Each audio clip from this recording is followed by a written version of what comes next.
Olá pessoal, bom dia, boa tarde, boa noite a todos. No vídeo de hoje nós daremos prosseguimento ao estudo dos recursos extraordinários lato sensu perante o STF e o STJ. Mais precisamente, nós vamos continuar o estudo dos recursos repetitivos, a técnica de amostragem, julgamento por amostragem, a técnica de racionalização dos serviços e efetivação da jurisdição por meio do julgamento por amostragem dos recursos repetitivos. E tendo feito uma pequena introdução no vídeo anterior, eu quero hoje justamente tratar com os senhores a respeito da seleção do recurso paradigma, do recurso que representa a controvérsia e que subirá, portanto, para o STF e para o STJ. A disciplina normativa se dá pelos artigos 1036 e 1037 do CPC e também pelo regimento interno, tanto no âmbito do STF quanto no âmbito do STJ. Somente para recordar o que nós vimos no vídeo anterior, quando do estudo do caput do artigo 1036, nós temos aqui nessa parte, sempre que houver a obrigatoriedade de implementação desse procedimento, quando preenchido os requisitos, e os requisitos são a multiplicidade de recursos extraordinários ou especiais, e que esses recursos múltiplos, seriados, contem com idêntica fundamentação em relação à questão de direito. Então, a obrigatoriedade e os requisitos estão no caput do artigo 1036. E ele continua prevendo que haverá afetação para julgamento de acordo com as disposições desta subseção, que trata justamente do julgamento do RE e do RESP repetitivos. Agora, o que será afetado para julgamento? Essa afetação para julgamento consiste justamente na escolha dos recursos paradigmas. Percebam que o parágrafo 1º do artigo 1036 prevê que o presidente ou vice-presidente do Tribunal de Justiça ou do Tribunal Regional Federal, quer dizer, presidente ou vice-presidente, de acordo com o que dispuser o regimento interno de cada tribunal. Tribunal de Justiça ou Tribunal Regional Federal são os tribunais locais, né? Os tribunais intermediários. Então, vice-presidente ou presidente dos tribunais locais, eles vão selecionar 2 ou mais recursos representativos da controvérsia. E esses recursos representativos da controvérsia serão encaminhados para o STF e para o STJ para fins de afetação lá no Tribunal Superior. E uma vez que se tenha por iniciado esse procedimento, será determinada a suspensão do trâmite de todos os processos pendentes individuais ou coletivos que tramitem no âmbito do Estado, se for Tribunal de Justiça Estadual, ou na região, em se tratando de TRF, conforme o caso. Vejam, nós teremos um vídeo aqui para falar somente da suspensão. Então eu não quero por hora me atentar à suspensão, eu só vou adiantar para vocês, como eu fiz no vídeo anterior, que essa suspensão determinada pelo presidente ou vice-presidente do tribunal local, ela é uma suspensão provisória, né? Pois ainda depende da admissibilidade do recurso extraordinário lato sensu no Tribunal Superior, e aí uma vez que o relator lá no Tribunal Superior concorde com a afetação sugerida pelo presidente ou vice-presidente do tribunal local, o artigo 1037, inciso 2º, prevê que o relator no Tribunal Superior vai determinar, então, a suspensão definitiva no âmbito nacional dos processos que versem sobre igual questão de direito. Eu quero, por hora, centrar justamente nessa escolha aqui, nessa seleção de 2 ou mais recursos representativos da controvérsia. O parágrafo 6º do artigo 1036 vai complementar a respeito dessa seleção, prevendo que somente podem ser selecionados recursos admissíveis e que contenham abrangente argumentação e discussão a respeito da questão a ser decidida. Percebam, o recurso que representa a controvérsia é justamente aquele que melhor trata ou trata de modo mais abrangente, seja do ponto de vista quantitativo, quanto à extensão dos argumentos, seja do ponto de vista qualitativo, quer dizer, o recurso que mais tem a aptidão de contribuir com o exercício da jurisdição, com o julgamento da causa lá no Tribunal Superior.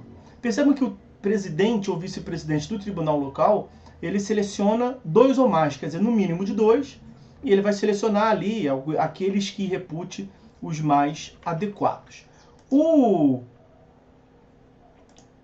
parágrafo 2º, complementando esta ideia de que o recurso deve ser admissível, como nós vimos lá do parágrafo 6º do 1036, o parágrafo 2º prevê que o interessado pode requerer ao presidente ou vice-presidente do tribunal local que exclua da decisão de sobrestamento e inadmita recurso especial ou recurso extraordinário, conforme o caso, que tenha sido interposto intempestivamente, tendo o recorrente o prazo de 5 dias para manifestar-se sobre o requerimento.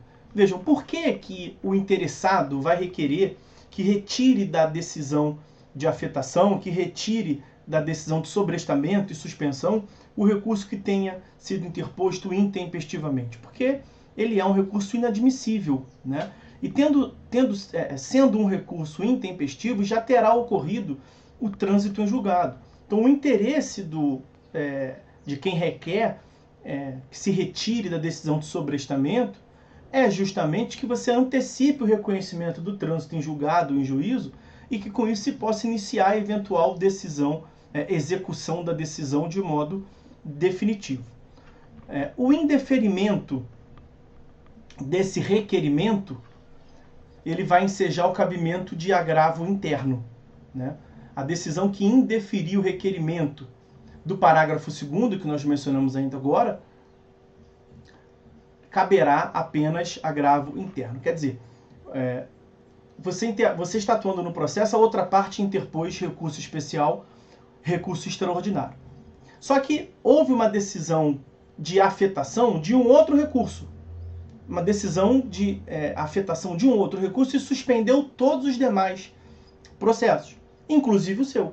Só que no seu caso, o recurso interposto pela outra parte, que visa reformar a decisão que lhe favorece, o recurso da outra parte é intempestivo. Você não precisa esperar a definição do recurso repetitivo afetado no STJ, que pode demorar anos, ou no STF, se o teu caso já está transitado em julgado, porque o recurso é intempestivo. Não tem graça daqui a 5, 6 anos, o tribunal local, ao aplicar a decisão, ao analisar se aplica a decisão do recurso repetitivo, venha dizer que está intempestivo e já transitou em julgado. Você perdeu o tempo à toa. Então você pode ir no presidente ou vice-presidente do tribunal e pedir para que retire o seu processo da decisão de sobrestamento. Por quê? Porque na verdade já transitou em julgado. E qualquer que seja o sentido da decisão, não será aplicável ao seu caso. Se for deferida que se retire a suspensão, ok, segue. Vai reconhecer o trânsito em julgado e você vai poder iniciar a execução definitiva se for o caso.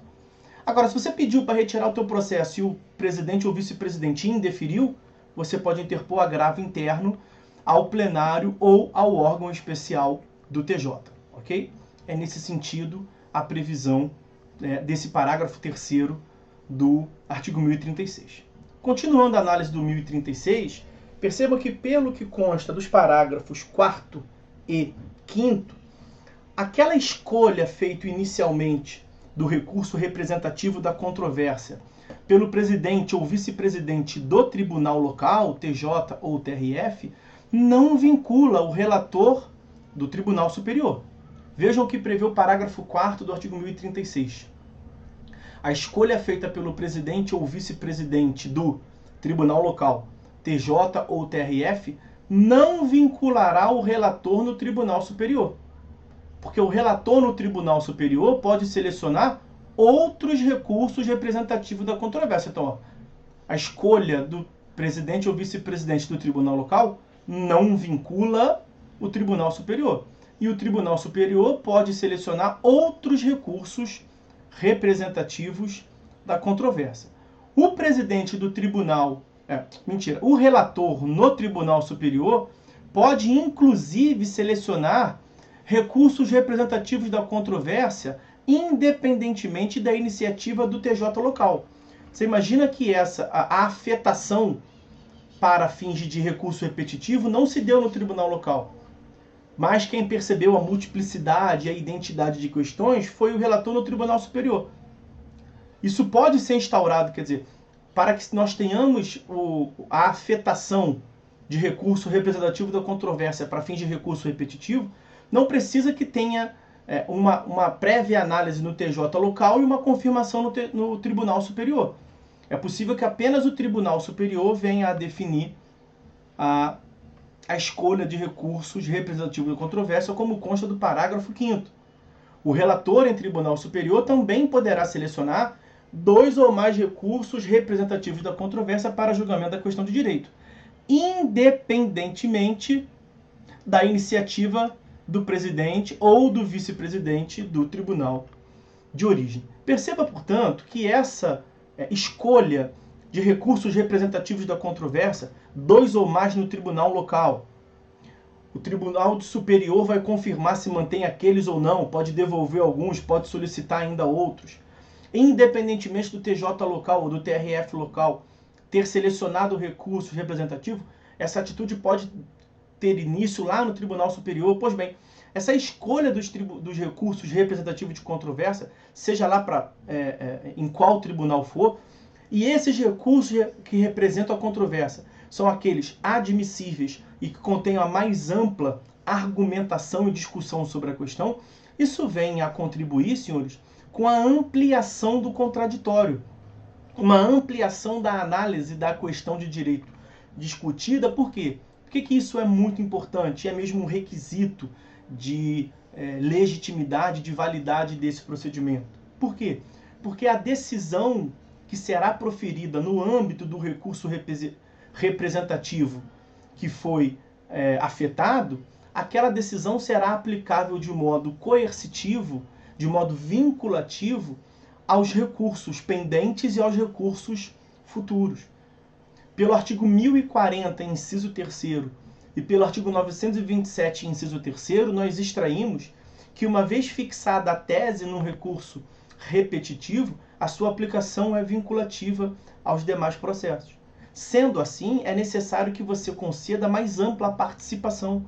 E nós veremos no procedimento do recurso repetitivo que é admissível, inclusive, a participação de amicus curiae, é possível a designação de audiências públicas, nesse sentido de ampliar o contraditório nesse procedimento de definição de uma tese. Quer dizer, a ideia é julgar melhor para julgar menos.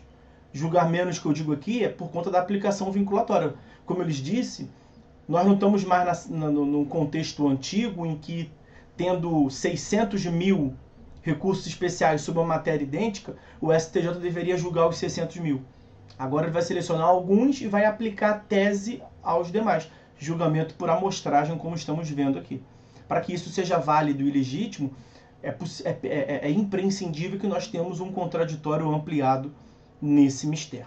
Ok? Bom, até agora, senhores, nós vimos as hipóteses em que ou o tribunal local seleciona recursos para afetar ao recurso repetitivo e o tribunal local e o tribunal superior concorda, ou hipótese na qual o tribunal local não afetou e o tribunal superior determina, pelo 1036, parágrafo 5º, a afetação de alguns recursos representativos da controvérsia. O que falta ver agora é a última hipótese na qual o tribunal local sugere a afetação, inicia o procedimento de afetação a recurso repetitivo e o tribunal superior não acolhe. É o que prevê o parágrafo 1º do artigo 1037. Nós saímos do 1036 e fomos agora ao 1037. Parágrafo 1º. Se após receber os recursos selecionados pelo presidente ou vice-presidente do tribunal local, TJ ou TRF, não se proceder à afetação, o relator no tribunal superior comunicará o fato ao presidente ou vice-presidente do tribunal local, que os houver enviado, para que seja revogada a decisão de suspensão do 1036, parágrafo 1º, que, como eu lhes adiantei, está aqui, ó, 1036, parágrafo 1º. O presidente ou vice-presidente do tribunal local seleciona alguns recursos representativos da controvérsia, manda para o STF ou para o STJ e, desde logo, determina a suspensão. Mas eu lhes adiantei que essa determinação de suspensão é provisória, porque depende da concordância a confirmação do relator no Tribunal Superior. Vejam, é o parágrafo 1º e o inciso 2º do 1037. É o relator no Tribunal Superior que determina a suspensão definitiva dos processos em âmbito nacional, em todo o território nacional. Claro, para isso ele tem que admitir o processamento na técnica do recurso repetitivo. Caso contrário, se aos olhos deles os requisitos da multiplicidade e da identidade de questão não estiver presente, ele vai aplicar o 1037, parágrafo 1º. Ok? Então, meus amigos, é isso que eu queria ver com os senhores sobre a seleção, a escolha dos recursos representativos da controvérsia. Nós temos ainda outras questões para ver nesse contexto dos recursos repetitivos.